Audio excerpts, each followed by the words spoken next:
guys, welcome back to my channel. I'm Tony and it's time to talk. Now, what are we going to be talking about today? I'm giving you a break from music. So, no K-pop, no OSTs, none of that. Are you happy? Don't worry, the music will be back soon. But today we're going to be talking about books. When I just started this channel, I said I'd be talking about a variety of things. Books, movies, music, all of it. So today we're actually going to have a book talk.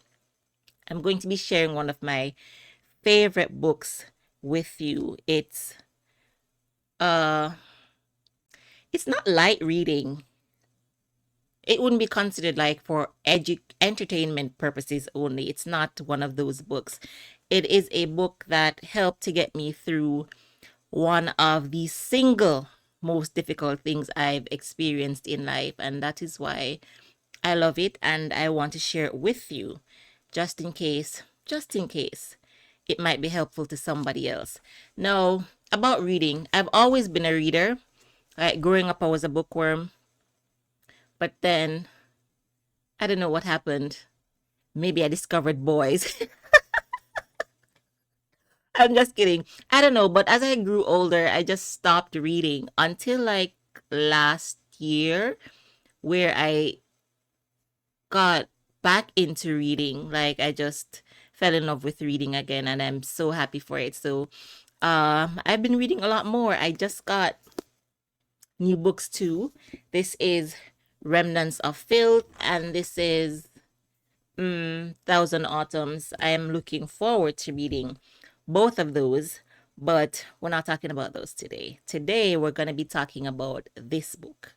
Are you ready? There it is. Leave a cheater, gain a life.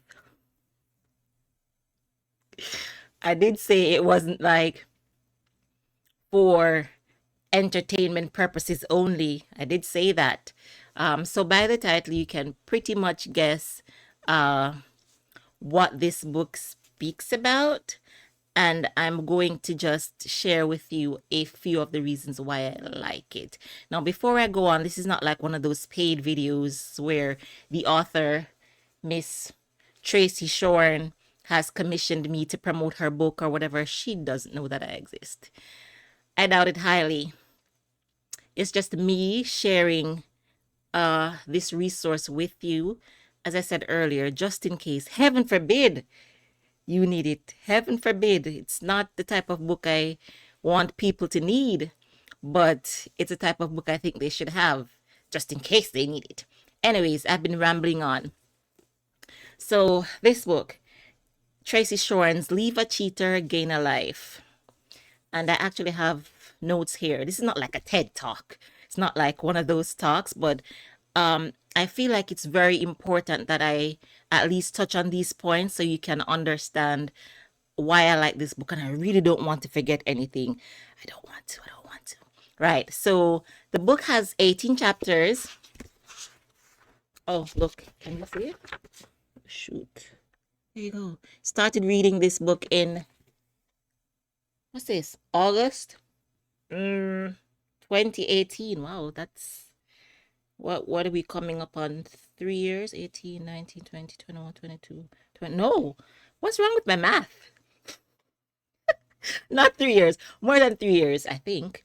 And then I have this really cute well, it's not really cute. It's a quote by Sun Tzu. If you wait by the river long enough, the bodies of your enemies will float by. It's reflective of my state of mind at the time. So I thought it was poignant and pertinent that I have it there. It's my little reminder. Anyway, so as I said, this book has 18 chapters, and one of the amazing things about this is that it begins with, officially, it begins with an apology. And it literally says, I'm sorry if you need this book. That's literally what it says. The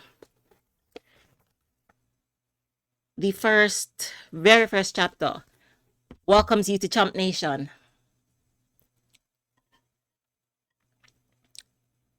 What's Chump Nation, you might ask? Chump Nation is that mythical, magical place where you automatically gain your citizenship if you have been bamboozled, lied to, cheated on by your significant other. Yes, Chump Nation is that place. Sadly, it's quite overpopulated. It is. It's one of those places that has a very large population and still counting. So yeah, I'm a chump. I've been in Chump Nation for a minute. Right. So I've am I currently a member of Chump Nation? Or do I say I don't know. Let's not get caught up with the tenses. Let's not get too caught up with the tenses. So we're gonna be talking about Chump Nation, right? As I said, it's a place where you go to where you find that you have found yourself on the unfortunate or in the unfortunate situation of being cheated on, infidelity. It's not great.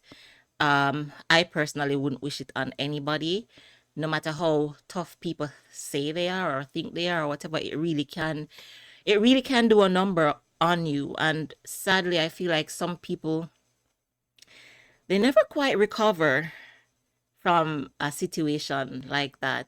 It can be that devastating. And I feel like one of the things that's super important when people find themselves in this kind of situation is having the the appropriate resources, right? I feel like when you have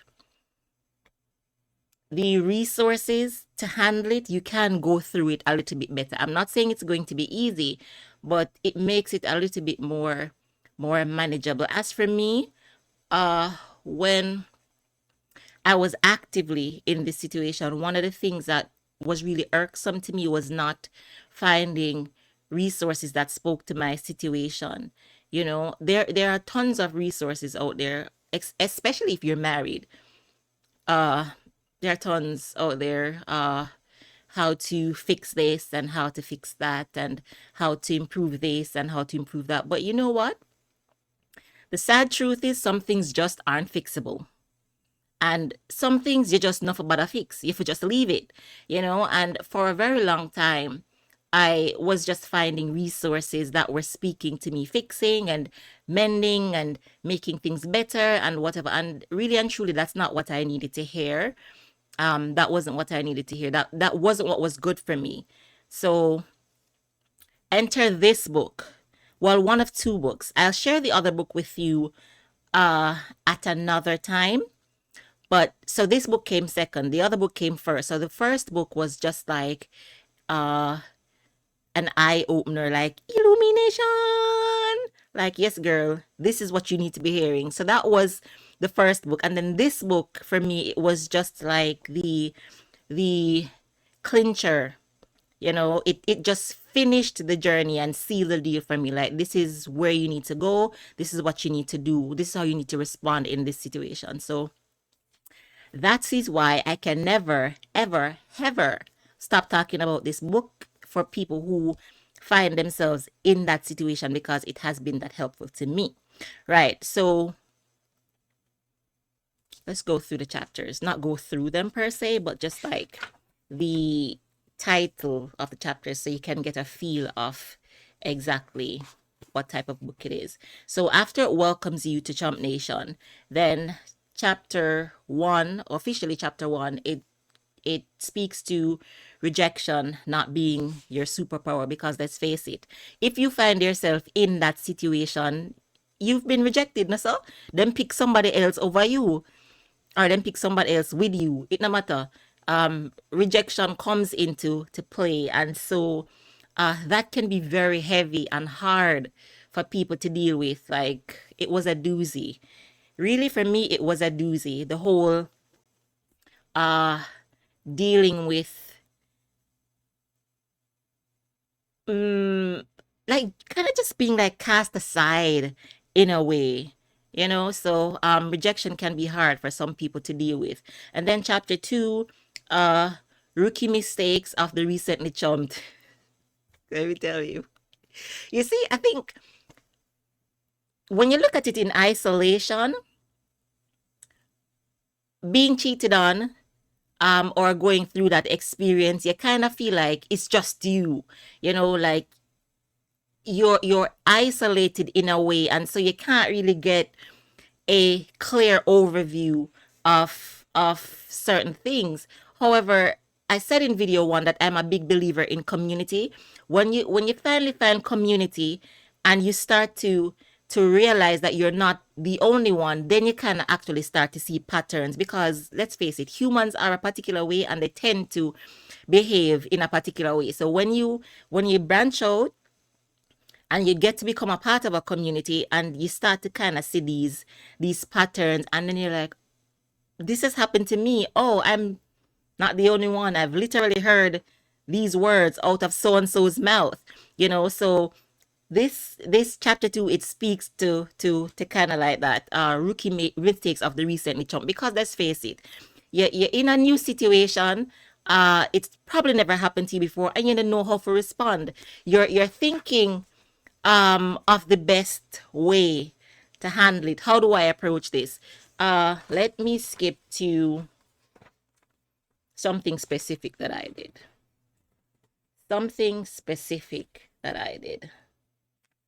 Mistake number 7, giving them time to decide. Right. So you find yourself in this situation. You have become an option, even if you were there first, for argument's sake, but you've become an option. And so you're giving this person time to decide, time to figure it out, time to, see if this is really what they want, or no. I mean, all right, let me stop right here. So, because I'm not a counselor, I'm not a professional by any means. I can just tell you my experience and how I've gone through it and how I've responded and whatever. So I've literally done mistake number 7, where I've just, I'm waiting for you to decide. And while I'm waiting, I'm also making other mistakes too. Like I'm being overly nice and I'm doing all of these things because I want to get the edge, or I want to win in the end. A decision needs to be made. So let me do all of these things so I become the victor.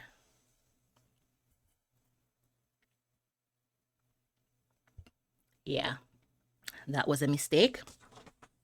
Then we talk about shrinks, forms, and other lifelines, how to find support. I spoke to this, or just touched on this. It's super duper important. I cannot stress it enough. Community, community, community. You see, a lot of people might not want other people to know. It can be a very shameful thing, the end of, especially if you're married, like the end of a marriage, you kind of feel like you're a failure. Uh, Rewind 3 years ago or 10 years ago or whatever, you stood before those 100 people and you promised to love each other until death do you part. Yet you're both still alive and the marriage is dying. So you tend to feel a sense of shame and a sense of like you failed at something that was supposed to last forever, And so some people might keep it to themselves and they might suffer alone, And for me, I went through that for a bit. Like unless you weren't super close to me, I mean, based on my situation, well, it's no secret. But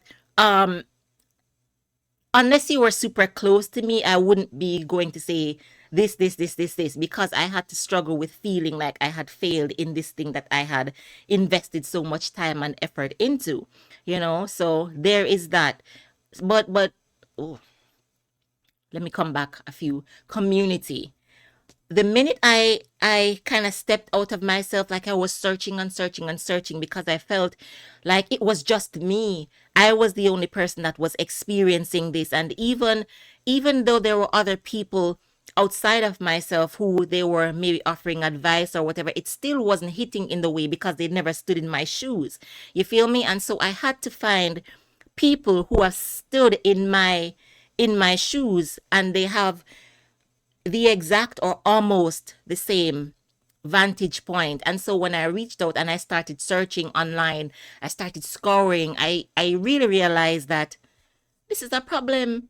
Like, and not just me, this is a big, old, dirty problem. People be out there being cheated on left, right, and center. Infidelity is rife. And I don't know, call me naive. Maybe I was naive all the time because I was just so like in a bubble of, that just, I was just in a little bubble. But then once my bubble was popped, I realized it was like a whole world. It was happening a lot out there. And so I found community. I found a little strength when I was able to read other people's stories. Um, and it might sound bad, but as bad as my situation was, I found that there were other people who were going through so much worse. Because you know what? You got some real, not so nice people out there. Right. So reading all of that, reaching out, uh, having that community, it helped. In addition to online and whatnot, there's no shame in seeking professional help. I've had to seek professional help. Sometimes I was super stubborn about it, but um I had to seek professional help to get through some parts of it. I also had a great great support system, and every day I tell them, like, I tell them so often, I could not be standing here without you guys, honestly. Like, I couldn't do it. I could not do it. It was that difficult for me. For me to have people who they were literally there to cry with me, cry for me, hold my hand, uh, lift me up, literally, when I couldn't stand on my own 2 feet, you know. I had those people. And for me, if there's anybody who finds themselves in that situation, you might not have like a large community of people, but I wish at least one person that's there for you to kind of hold your hand and go through it with you to kind of help you, because it's not an easy road. Uh Outside of that, cheaters, the way they do the things they do. I told you, right? Here's the blueprint. When you're isolated, it's just like you feel like it's an alien situation. But the more you read and the more you know, the more you find that people tend to behave in, I don't want to say ascribed ways, but there's a pattern of behavior. And so this person pretty much highlights some of the things or the most common ways in which they behave, stupid things they say, and how to respond. Let's just hop over there for a second. Let's see if I've heard any of these before. Let's see. Hmm. Let's see. Should I talk about this one? Hmm. Let's see. Let's see. All right. I keep going back. All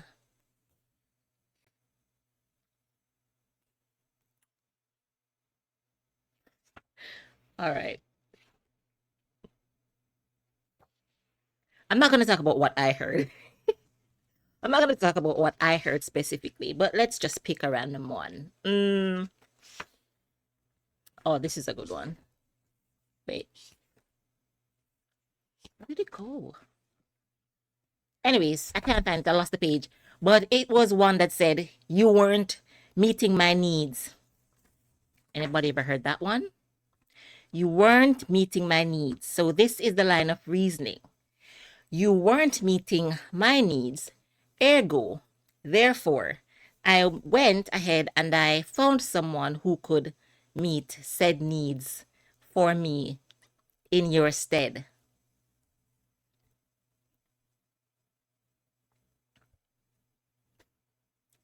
because that was the best response. Right? That was the best that you could have come up with, really, honestly. Out of all the options that you had, that was the best one. Person A is not meeting my needs, so let me put person A aside. Not really putting you aside. I'm just having you there, and let me just introduce person B into this whole scenario, because that makes everything better with person A. Yeah, not exactly sure how that one works, but that's the line of reasoning. Reconciliation. Am I a unicorn? Reconciliation. This is a big one. As I said, a lot of the resources that I found, and for a very long time, a lot of the advice that I got was geared towards reconciling. And don't get me wrong, I tried. I'm not a giver upper at the first go. So I did try, but what I've come to find and what I hope people understand is it's okay if you don't reconcile. No, let me just take this time out to say, I'm not promote divorce. I am not promoting that at the drop of a hat or at the very first sign of trouble, you need to go and need to divorce your significant other. That's not what I'm saying. However, what I'm saying is, I'm not sure what the perception is re-divorce, but looking at it, especially standing on the side where I'm standing, it's not all that bad. I'm not dumbing it down. Wow, my hair is weird. I'm not dumbing it down. I'm not trivializing it. I'm not making it seem like it's not a big deal. It's a big deal. It is a very, very, very big deal. However, for me, I just feel like sometimes it is the best option for everybody. Like, just end it and be done with it, right? Just end it and be done with it.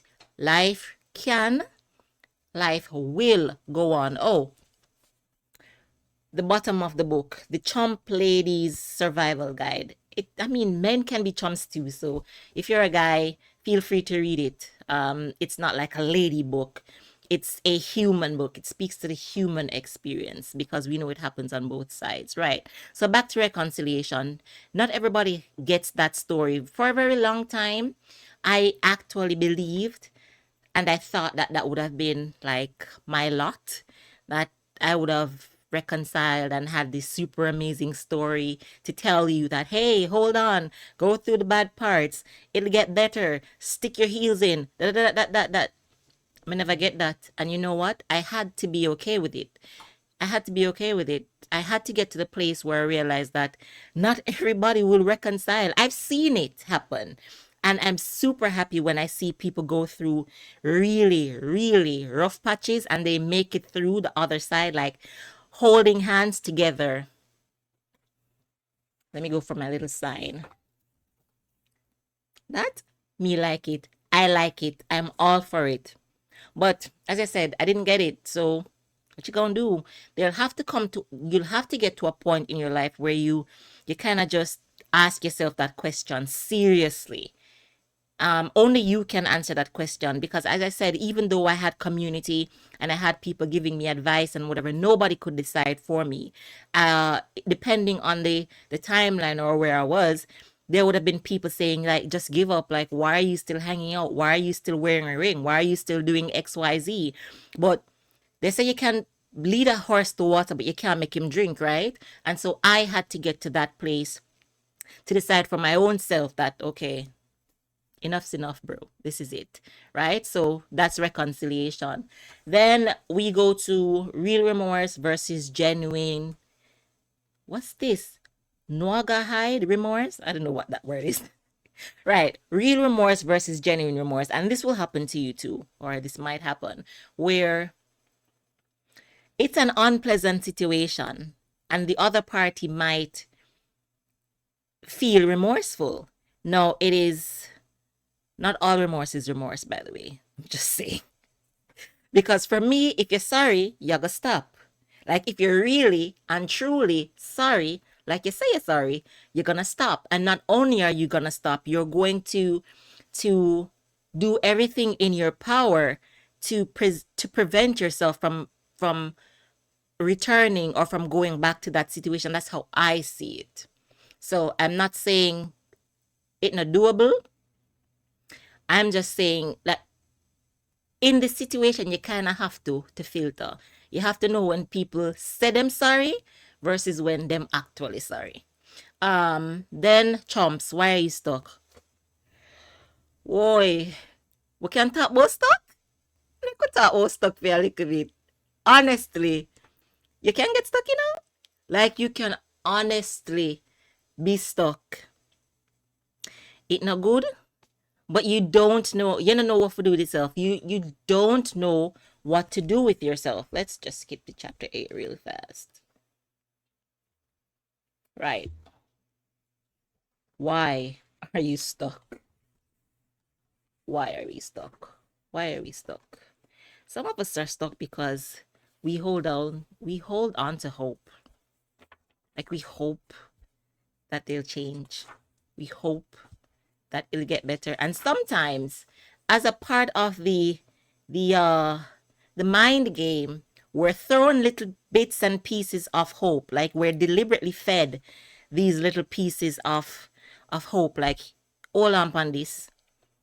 It'll get better. Just hang on. You know, they might change for a little bit, or they might find different ways of deception, you know, so you kind of, you know, it's okay, maybe it's doable, holding out hope, and then you find yourself in a, can I call it a relapse?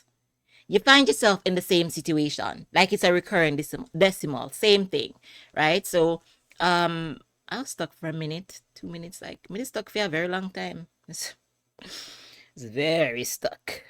But then with time, with effort, with resolve, with like a stick to itiveness, you can get unstuck. That is also very doable. Then we have common chump fears and how to disarm them, because it is a scary thing. Let no one tell you that it's not scary, especially if you have built a life with this person and you have kids and you have finances and you go on vacations together all the time and your family love each other and it's just like this is your life. It's scary. The very thought of unraveling or pulling a tiny thread. I mean, it already unraveled for you, you know, but you're afraid that if you tug on that thread, like everything's just gonna come undone. And so you really get into that state of fear. I was super afraid. Like I had lots of fears. Let's see if there's a fear in here that I can share with you, that I can identify with. Oh, I don't know about you, but when I read books, like I underline. No, this is not an underline. Right? Can you see my underline? Yeah. So I underline the parts for me that make me go, aha! I felt that. I like that. So there are tons of underlines in this book. Like if I lend this book to you, you're gonna know the parts that really hit for me because I've underlined it. Oh, as you can see, it really has these cool illustrations as well that I like. It makes the book a little bit more fun when you read it, and it also has letters from people who have gone through this situation. It's kind of like when you like an advice column, right? Right. So they write into the the author with their situation and then she responds. So there are quite a number of those that are in there and it's helpful. I found them to be helpful. But I was talking about the fears and how to disarm them. Let's see. Uh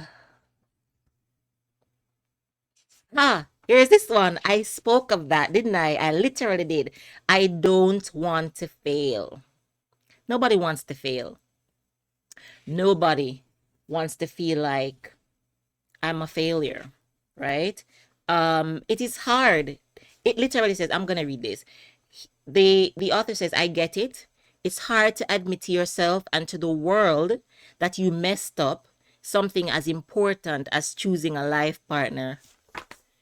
It's not like it's one of those big decisions, isn't it?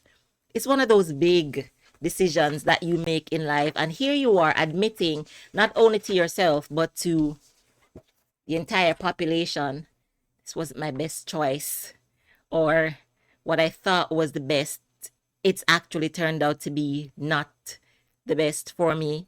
Like, you shame. You don't want to admit it. I get it. I get it, right? But it's no, the fact is people make mistake all the time. And they're I mean, I feel like there's nothing that you can. I don't feel like there's anything that you can't recover from. At this point in my life, I just feel that. I mean, I'm not the most optimistic person out there, but seeing a lot of the stuff that I've seen, I mean, I still have days in my own life where I marvel because there was a point in my life where I was not sure about seeing the very next day. Like, I couldn't see it. It just dark.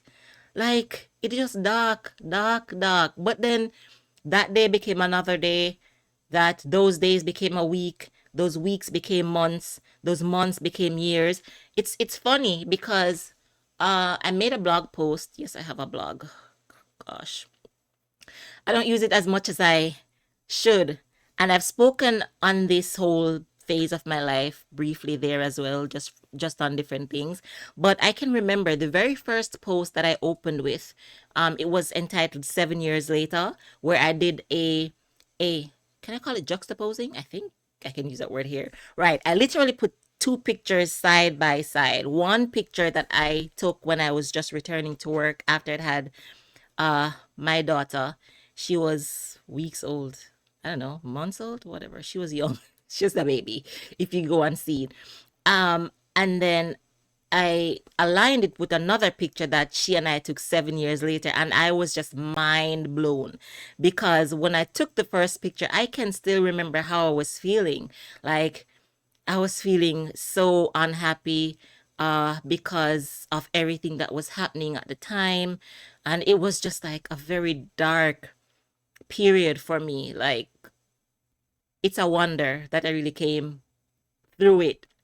And so when I looked at the picture that I took 7 years later, I was like, wow, that's amazing. I never thought that I would look like that. I mean, if you look at the look at the first picture, my clothes were hanging off. My clothes are practically hanging off, you know? And in the second picture, well, I look decent. Like, I looked like I was on my way. I looked like my former self before everything happened. And so I say all of that to say there is nothing I believe that you can't recover from. You just have to give yourself the time. Again, I'm going to say it easy. Depending on the situation, it's going to be dang hard. Trust and believe. However, it's doable. So there's another one that I wanted to touch on here before I move from this chapter. I'm afraid the divorce will hurt my children. I know old people say that. Like, I don't know, like, in terms of ranking the reasons people stay together. People often say people stay together for the sake of the kids.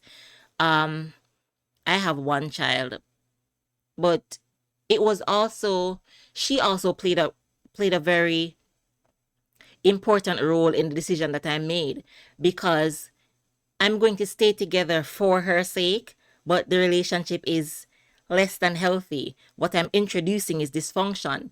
I didn't want to model that for her, to say, uh, yeah, this is less than ideal. However, I'm sticking to it or whatever. She's getting older, and the older children become, the more perceptive they become. And so I didn't really want her to grow up seeing that kind of dysfunction and thinking it was normal. So for me, I think that people who say, and I'm not judging here, you really need to think about it, what you want to model for your children. I think it's better for the child to, even if both of you aren't, I need to phrase this properly. I think it's better for the child to see two healthy individuals living apart than seeing two miserable people living together. There you go. That's it.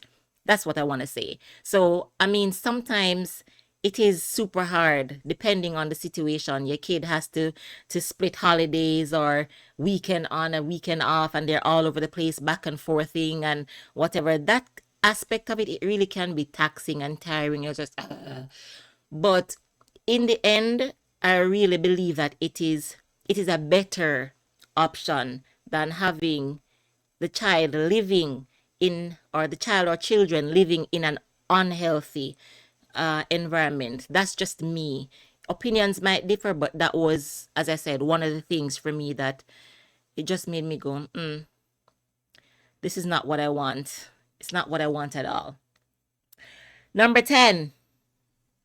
Oh gosh, I said there are 18 chapters.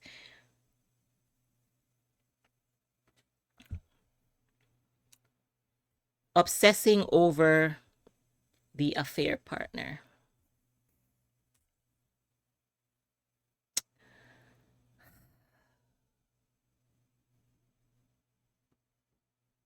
You do it right.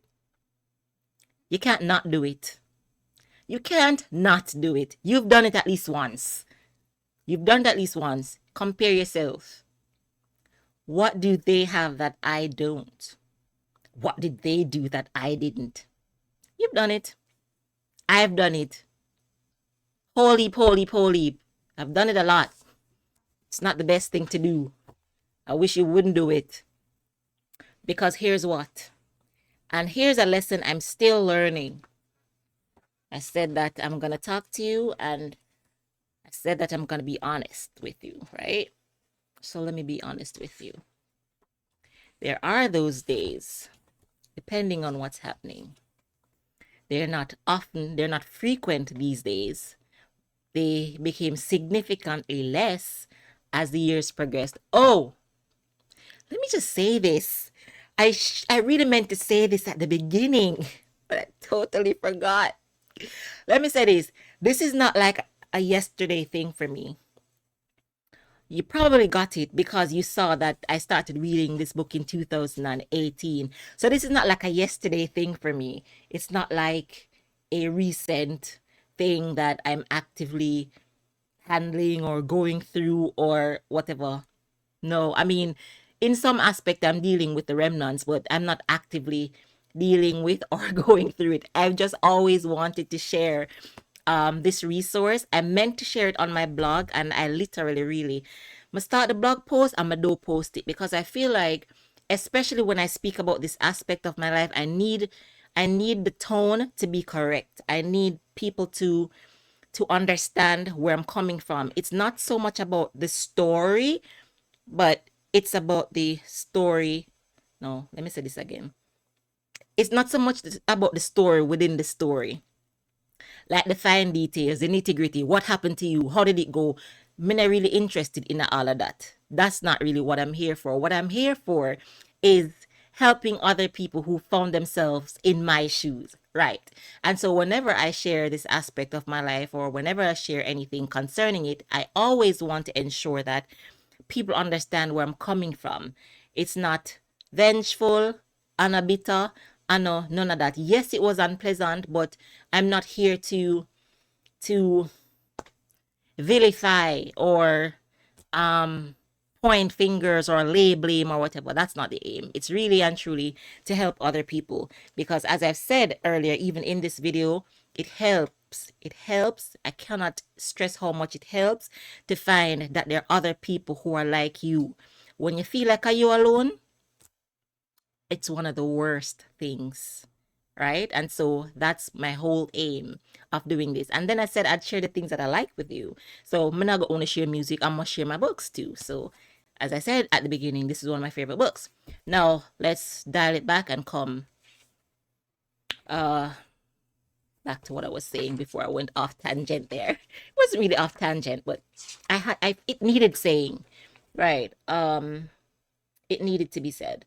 So obsessing about the other partner, right? You've done it, I've done it, like everybody do it.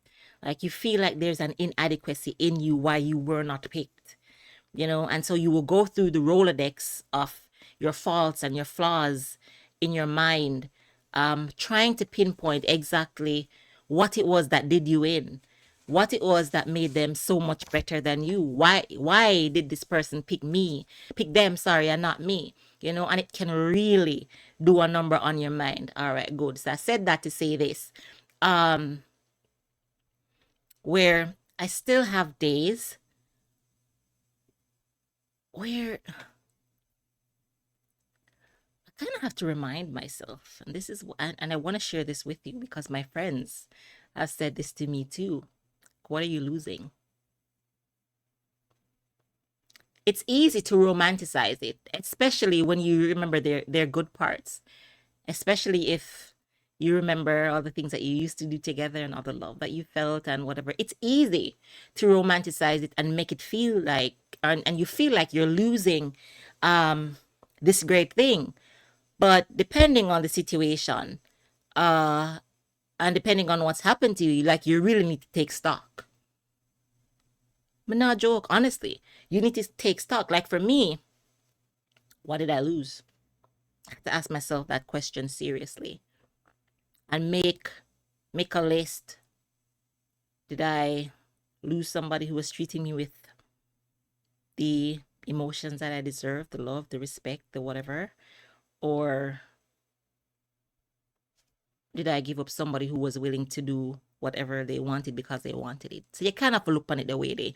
And so when you change your perspective, I feel like it will kind of turn a switch for you, where rather than feeling like you lost something, you start to look at all the things that you gained, right? You gain a little peace of mind, right? You know, go through the phone or whatever. Going through phones is a thing. There's a massive debate about whether or not you should search the other party's phones. I'm not gonna touch on it, but I'm just saying these are things that happen. People do it. So you save yourself that. You save yourself the the sleeplessness, the anxiety, the like. So you kind of just have to look at it, flip the coin, if you will.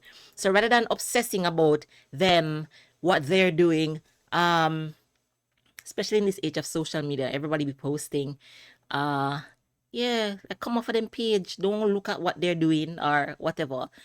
Focus on things that you might have gained as a result of the unfortunate situation. It's unfortunate, however, look, get your magnifying glass, start looking. Even if it's a minuscule, even if it's a little tiny dot, you must find something good.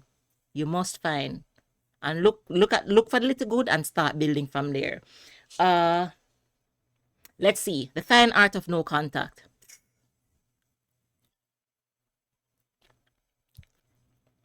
This hard, especially if you've got children. It's hard. I have not perfected the art. I am not even going to lie to you, lest you go and search for my file. I'm not gonna lie. It's a challenge. It's a challenge, or it can be challenging, really, depending on what's happening. If you don't have children, if you don't share like any major thing or whatever, that can be easy. Like block, delete, move, forget that this person even existed. Bye. However, it's not so easy when you have children and you have to communicate, read the best interest of the child and whatever, whatever, whatever. But the book does give you recommendations on how to do that in a way that is, let's call it, beneficial to you. Because let's face it, this book is all about helping you to get over this major thing that has happened to you. It's about helping you to get over through it in the best possible way that you can, right? So it's not gospel, and there are some methods that you might agree with, some that you might not agree with. However, the recommendations are there and they're worth checking out. What was real? Does it matter? Ask myself that all heap. Like at one point in life, it's to soothe myself. I just said, you know what? The whole shebang was a lie. The whole however many odd years, like just one big old lie, one hallucination, one trick, because I couldn't understand how it had gone from a fairy tale to a nightmare. Like I couldn't understand it.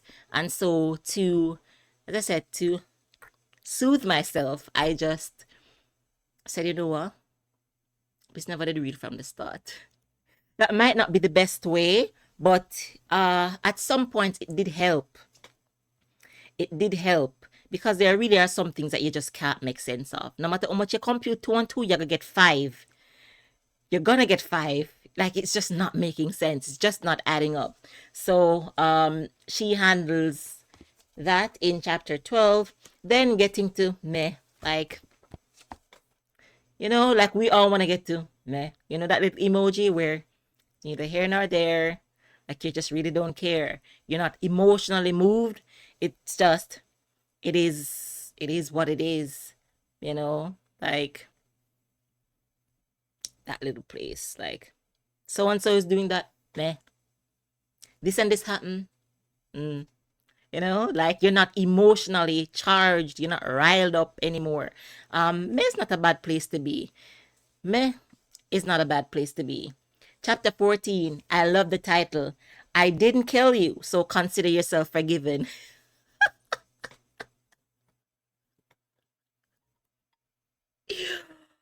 Yo, for real. Like, honestly, like you're still walking around in the land of the living? Well, good. And the book is funny like that with the titles and again the illustrations and whatever. Forgiveness is a really big thing. People say you forgive not only for you're not forgiving for them. You're forgiving for you. You're the one drinking the poison. You're the one being all of that are true. All that's true. Because let's face it, while they're riding off into the sunset and la, la, la, living a happy life, you are the one that's there. You're ruminating on it. Your heart is becoming hardened. It's not great. I had to get to the place in life where I was like, no, bro, this is not the ideal. It's not the best way, but it's hard. You know why it's hard? Because sometimes them do sorry. Have you ever been in a situation where like you think somebody should be sorry for doing you wrong and them just do sorry? Like they've never apologized. And even if they apologize, you either feel like it's insincere or you feel like it's not enough. Like for the magnitude of what you did, saying sorry and done, like that's it. You say sorry. I was watching The Mentalist. I'm really into The Mentalist these days. Like I love it. I'm up to season 3. Yeah. It's old, but I like it. And one of the perpetrators, while they were in the interrogation room, they said, "Oh, I'm sorry." And Patrick Jane was like, "Yeah, but you're sorry. Does that make it better? That make it better. It no erase the grief and the hurt and the eye water and the like. It doesn't. I'm sorry, but sorry or I am sorry. It doesn't alleviate that. But I guess it's a start. But what you do when them do sorry, or they don't even say they're sorry? You feel some type of way, right? So unfortunately, some of us won't get. Some of us not get sorry. We won't. We won't get I'm sorry. What are you gonna do? You're gonna wait your entire life for your sorry? It don't make sense. You ever see that little skeleton meme where like you're waiting for something to happen and the person's sitting in the chair and they become a skeleton? We know why you become that skeleton. Like we need to get to a place where we'll move on without hearing I'm sorry. And even if we hear I'm sorry, if it's not sincere, we need to just take it and all right, But again, it's hard. And I struggled. I struggled. I struggled. You see how much emphasis my place on it struggle. Because I feel like say somebody actually did broke or them foot or whatever. Oh my God. I'm saying that on this thing. I am saying it. I'm saying it. No, don't get me wrong. It's not like a threat of violence. I just want you to understand my feelings. Like I just want you to understand my feelings. When you've been hurt, you want other people. You want them to hurt just as much or more. And even us good Bible believing folk, we're human. Like we're human. And you get put through so much and you just can't help it. Even if it's just for a sliver of time, you just can't help it. But honestly, overall, some of us will have to just do the hard work of making peace with it without hearing those three words. Is it three? I am sorry. Right. Yeah. So some of us will really just have to make peace without hearing I am sorry, and we'll just have to make peace with them moving on and riding off into the sunset, scotch free. It's not easy. It's not easy, but what you gonna do? We're moving on, right? We're moving on and we're doing what's best for us. And so in what's best for us is just expelling those expectations, making peace with it as best as we can so we can move on with our lives in a healthy, happy way. Um, when your friends and relations just want you to be Switzerland, is Switzerland like a friendly place? I read this book like a very long time ago, so let's go back and see. When everybody wants you to be Switzerland.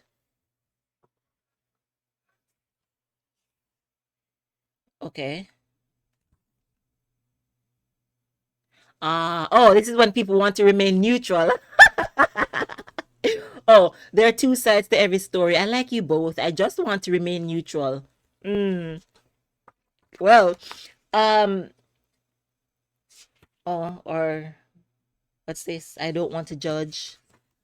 Or it's about time you got over this. Ooh, nasty. I wonder if there's anybody saying that about me. It's about time you got over this. It's been and fears. As I said, and I adapted this principle a very long time ago. It's a part of my story, and it doesn't matter how long ago it happened. It made me the person I am today. Like it shaped my perspectives, my responses. It caused me to make some of the decisions that I've made that have put me in the position that I'm at today. So there's no way that I can discount it. Yes, the focus of it has shrunken significantly. It's not the big glaring part of my life that it once was. Like I was super obsessive over it or whatever. Now it's just like however, and I think I've said this before, unfortunately chumps are still being made every day. Like Chump Nation membership or citizenship has no expiration date. And so because chumps are still being made every day, we've got to talk. We've got to help each other get over, through, under this as best as we possibly can.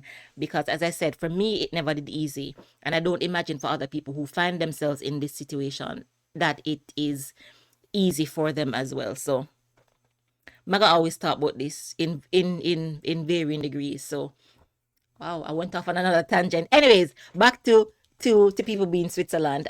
For me, uh did I face this a lot? For a while, because we shared mutual friends. Like I became friends with your friends or you became friends with my friends. So it's kind of weird when you have that split. No. And for a while I expected people to be on my side. And I get good upset with people when them never take my side, because duh, you should take my side. Why shouldn't you?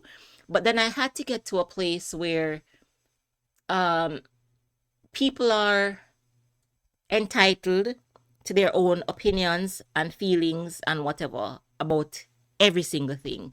And so no matter if you expect even if you were the party that was grieved, it's not an automatic uh it's not a go, or it's not like an expectation that people should be on your side about it. You know, it unfortunately it doesn't work that way. I've come to realize that people are guided by different principles.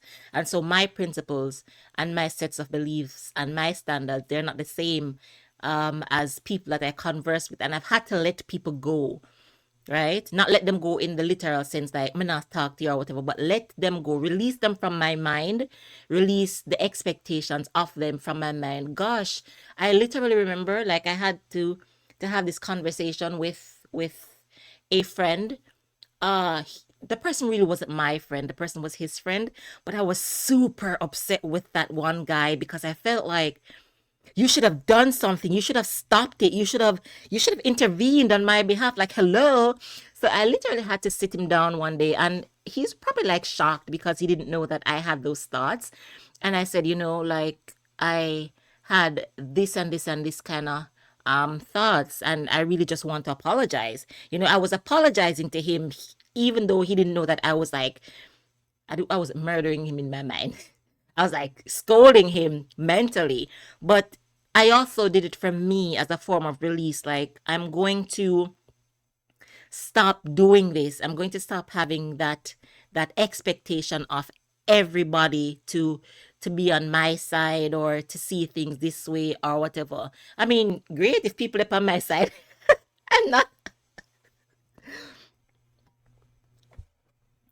say no, right? But at the end of the day, to just end that point, is people are entitled to how they feel. If you feel the same as I feel, then you're a part of my community. You're helpful to me. Um, let's go through it together. If you're not of the same mindset, I'm not gonna hold it against you. You just don't have the same guiding principles, and that's okay. People are people. Let them be who they are. Right. That's it on that point. Um, divorce, shame, and telling people. I felt like I touched on that briefly. And then the unending punishment of breeding with this person. Yeah, that can be tricky as well. And I also touched on that briefly. Let's face it, nobody gets married to get divorced. Nobody does. However, it happens, and so if it happens years later and you have children, especially small children, depending on how bad it is or depending on the other party or whatever, it can get really nasty.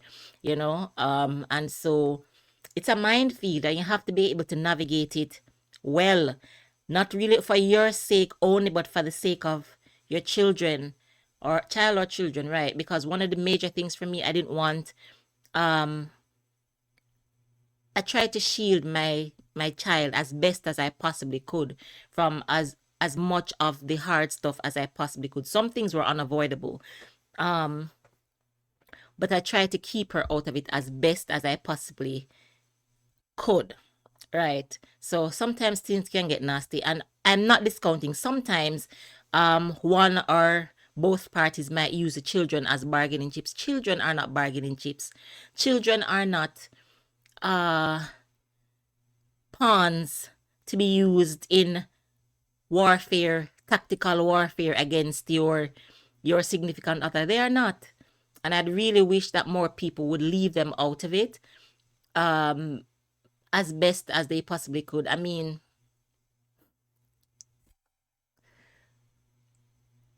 you make decisions. When you make the decisions, I want to say that you make those decisions. My tongue is tied. You make those decisions with yourself and the child's best interest at heart. That's all I'm gonna say about that. And then chapter 18 ends with gaining a life, which is what we need to do, because life goes on after. I wanted to create a new word like chompery, but I don't know if it works. But essentially what I'm saying is life goes on after this. It's devastating, sure, but you can come back. Take it from me. You can come back.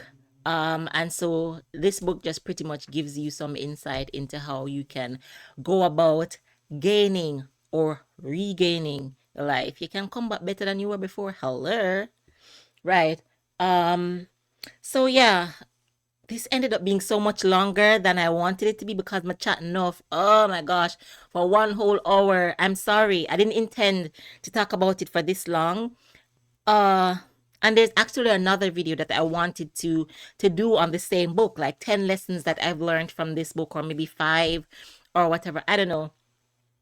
But that's it. Mega stop thought now.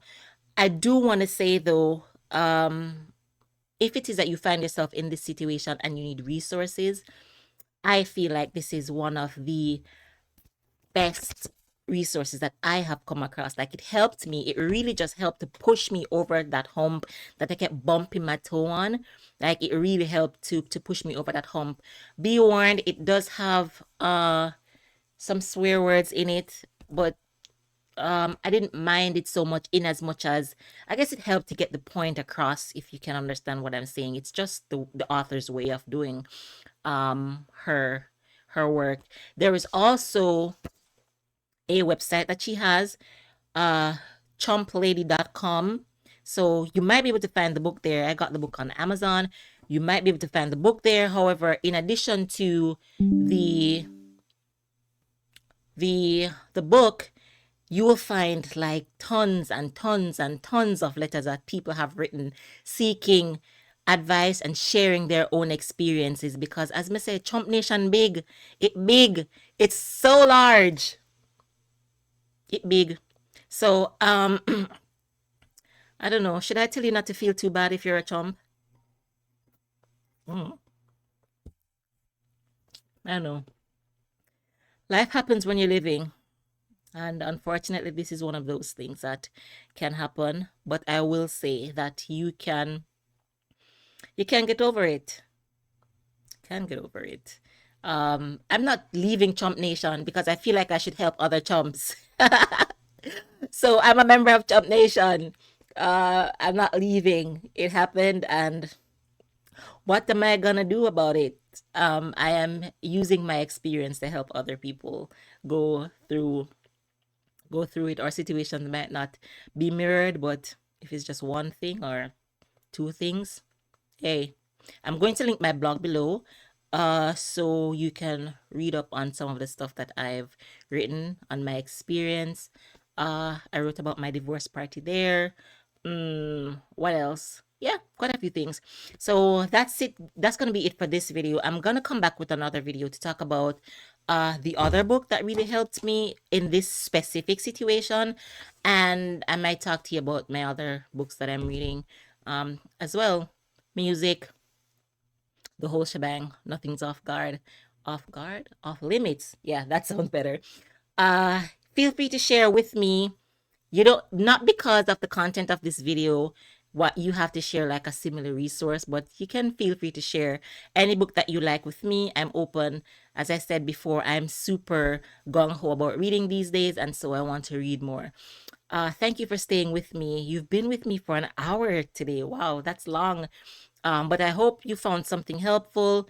If you found yourself in Chump Nation, hang in there. It gets better. It can get better. I'm rooting for you. Thank you for staying with me. Thank you for watching. Don't forget to like, comment, and subscribe. Right, subscribe. That's always a great idea. Until my next video, bye-bye.